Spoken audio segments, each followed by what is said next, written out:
Hello students, we will start this lecture by explanation of DC generator. The DC generator is similar to AC generator, means it has got rectangular coil ABCD and the permanent magnet like AC generator. But the difference between AC generator and DC generator is that in DC generator we are using the commutator or split ring like we have used in the electric motor, but in AC generator it was full ring that was known as slip ring. But here in DC generator the ring which is used is known as split ring. Split means अलग अलग, ऐसी ring जो कि दो parts में divided हो. So you are observing here that R1 and R2 are the two rings that are separated, and this R1 ring is welded to the end A of the rectangular coil and R2 ring is welded to the end B of the rectangular coil, and B1 and B2 are the carbon brushes which are just used for the conduction of electricity, and they are just in touch with this R1 and R2, and that this DC generator is based on the Fleming right hand rule. I explained you previously that what is Fleming right hand rule. If we extend our right hand in such a way that the thumb, first finger and second finger makes 90 degree to each other, then this first finger indicates the direction of magnetic field. Direction of magnetic field is always from north to south. The second finger indicates the direction of the current, and the thumb indicates the direction of the motion of the coil. So if we use this, then it will be in this form, that this first finger indicates the direction of magnetic field from north to south. This thumb is in the downward direction, this indicates the direction of motion, and the second finger indicates the direction of the induced current. And why the current is induced? Because this coil cuts the magnetic field line, and whenever the rectangular coil cuts the magnetic field line, there is change in the flux, and due to the change in the flux the current is induced, and this induced current starts flowing according to the Fleming right hand rule. So because the shaft, this commutator or split ring is attached to the shaft, when the shaft is rotated in the anti-clockwise direction, then this AB will go in the downward direction and CD will go in the upward direction, and in this way, due to the movement of AB in the downward direction, it cuts the magnetic field lines which starts from north and end at south pole of the magnet. So due to this the induced current is produced or induced, and when the current starts flowing from B to A, then from A to this R1, from R1 to B1, and from B1 to the galvanometer. From the other end of the galvanometer the current flows to the carbon brush B2, and because B2 is in touch to this commutator ring R2, then the current I moves to D, and again from D to C, C to B. In this way the flow of current is going on, and we observe that due to this split ring the direction of this current is always in one direction. We have seen that the direction of the induced current in AC generator is in both the direction due to the movement of this rectangular coil, but here the direction is same. So we can say that the direction is unidirectional. This is known as unidirectional current. So the unidirectional current which is produced is known as DC or direct current. So the difference is only, if we talk about the construction, the difference is only of the ring. Here in DC generator we are using a split ring, but in AC generator we used slip ring. which was complete ring.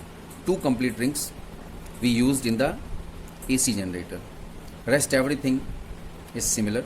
The construction of DC generator is similar to AC generator, except that in DC generator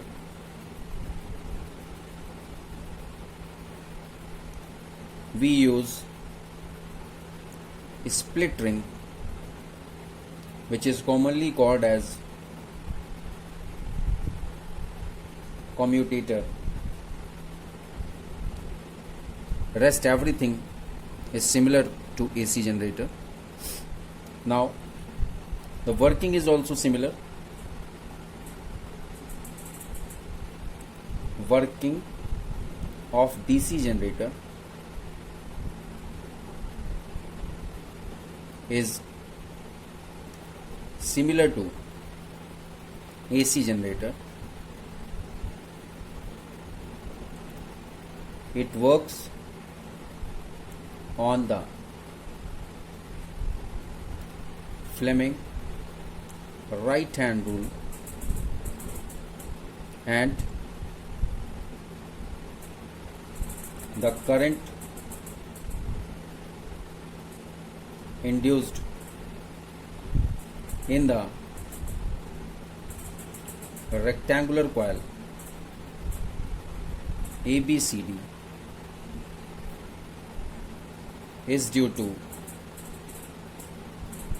the movement of coil in the magnetic field.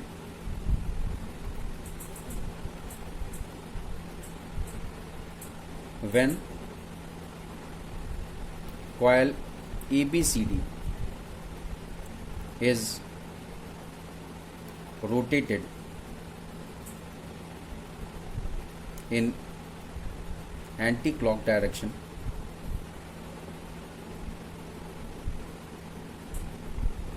then side AB cuts the magnetic field line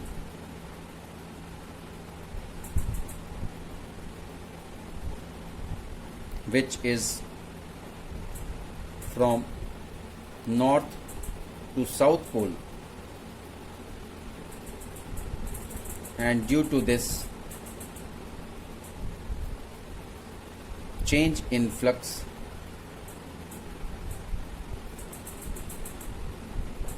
current is induced and its direction is according to Fleming right hand rule. So we can say that the direction of induced current is always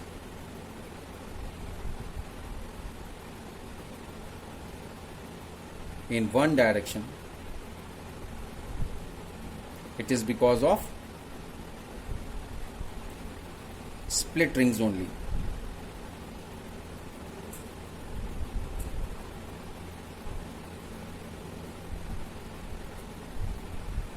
The pointer of galvanometer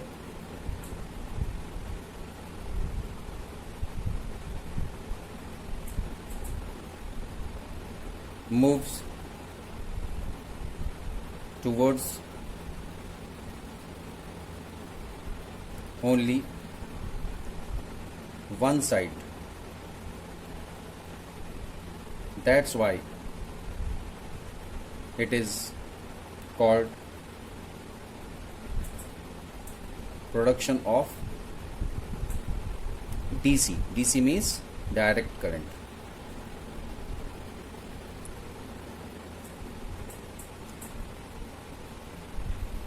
Now we will discuss about the electromagnetic induction using two coils, which is very important. Suppose we have got two coils This first coil we are calling it as coil A, and if there is another coil which is near to this first coil, and suppose this coil is B, this is coil B, this is coil A, and if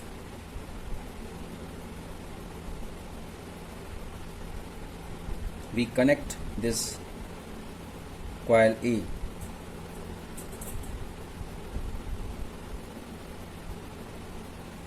to a battery through a switch, suppose this is a switch or key,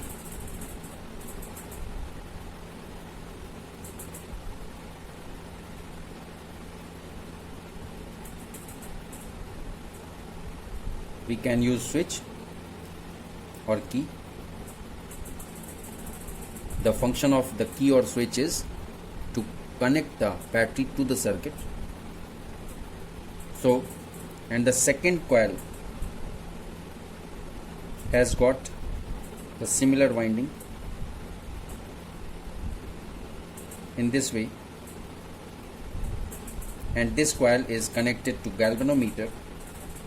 Suppose this is galvanometer. Both the ends of the galvanometer are connected to the both ends of the coil B. Now, suppose when the key is closed, then what will happen? When this key is closed, then the current will make the diagram to show the closing of the key. So, suppose this key is closed.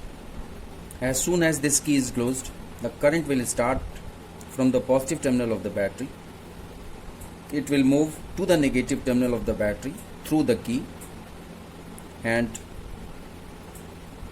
in this way the current flow is in clockwise direction.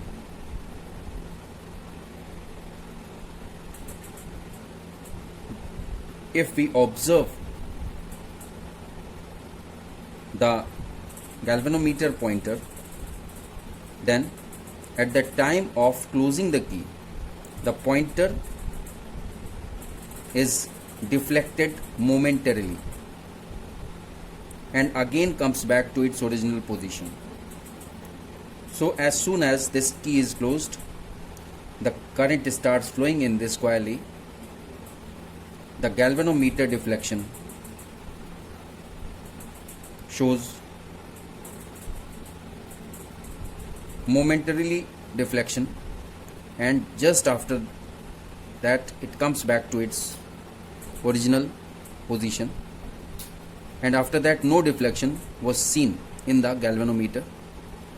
And whenever the key is opened, then also the deflection in the galvanometer can be observed, but this time the deflection in the galvanometer will be in the opposite direction. So we can relate this closing of key with the galvanometer deflection as, suppose this is the closing of key closed, then the galvanometer deflection, this is galvanometer deflection, is on right hand side, and if the key is opened, then also the deflection in the galvanometer is observed, and it can be shown that the deflection is in the left hand side.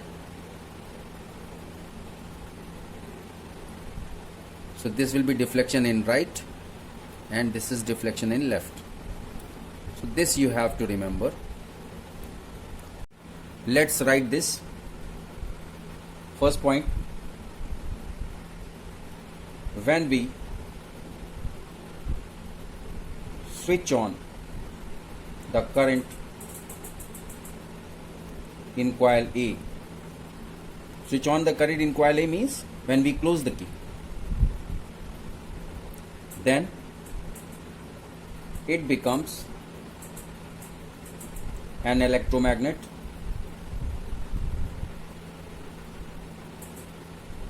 and it produces a magnetic field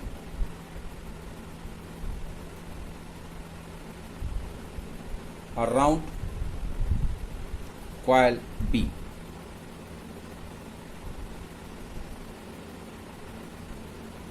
The effect is same as pushing a bar magnet into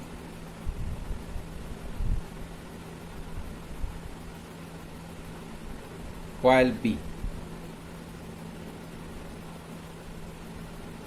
So, an induced current flows in coil B momentarily.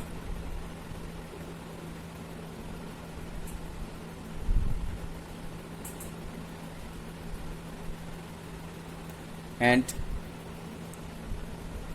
second point, when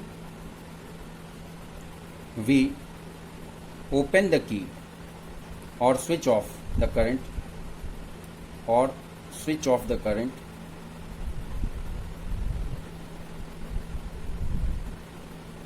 in coil A, then what will happen? Its magnetic field in coil B stops quickly. This effect is just same as pulling a bar magnet quickly out of coil B. I explained you in my previous lecture when I explained you about the electromagnetic induction, we used a coil and a bar magnet, and we entered the bar magnet in the coil, and we entered that bar magnet very quickly, and so the current was induced. And when we took out that bar magnet or pulled out that bar magnet outside that coil, then also the current was induced, but in opposite direction. The concept is similar. So we can say that a bar magnet quickly out of the coil B. So an induced current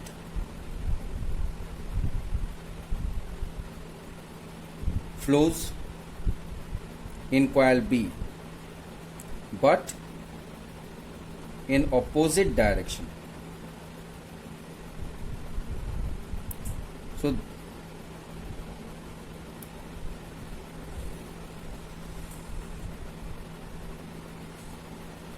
this I explained with the diagram. When we close the key, then the current will start flowing in the coil A, and due to this the current is induced in coil B, and due to the induction of current in coil B, the deflection in the galvanometer was seen in one direction, and when we open the key, then also the deflection in the galvanometer was seen, but in opposite direction as compared to the previous direction, and the concept is same. So this topic is known as electromagnetic induction using two coils. Electromagnetic induction using two coils. This is very important topic. Thank you very much for watching.